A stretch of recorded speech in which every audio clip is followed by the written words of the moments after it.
While the European Union continues to impose sanctions against Russia, Hungary demonstrates a unique path of cooperation with the Kremlin, increasingly resembling a massive corruption conspiracy.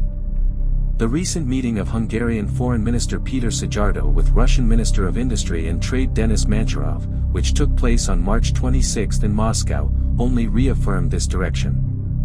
Formally, it was about deepening trade and economic cooperation, but behind the scenes, it involves creating a channel to circumvent sanctions, in which the Orban-controlled OTP bank and a network of affiliated companies in the agro sector play a key role.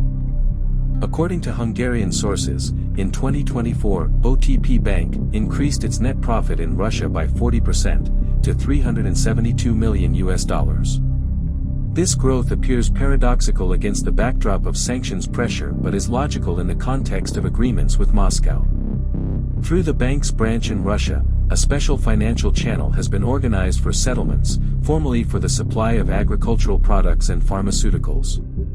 In reality, this refers to a shadow mechanism for financing Russian procurement of dual-use equipment, components for the military-industrial complex, and other critical sectors. The model operates simply: Russian structures transfer funds to the accounts of Hungarian companies, which formally trade in livestock, poultry meat, feeds, or medicines. These companies are linked to Orban's elite, relatives, political allies, or business partners of the Prime Minister.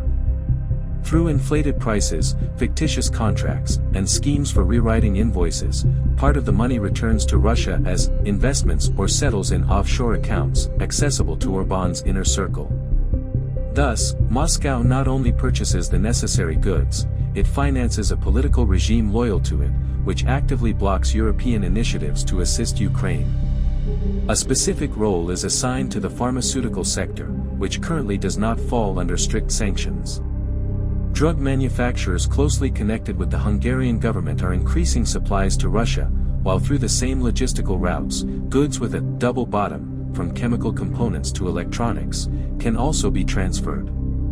Similarly, in the agro sector, Hungarian enterprises supply not only meat but also equipment for the modernization of food and biotechnology enterprises, which can be repurposed for military needs. Russia, for its part, rewards this cooperation with direct investments in the Hungarian economy.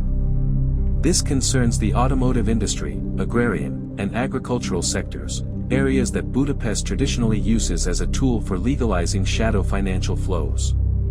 A condition of the investments is, among other things, ensuring political patronage in the EU. Orban, receiving real funds from the Kremlin, becomes a consistent blocker of any sanction initiatives, the implementation of mechanisms to assist Ukraine, or attempts to isolate Russia at the European level.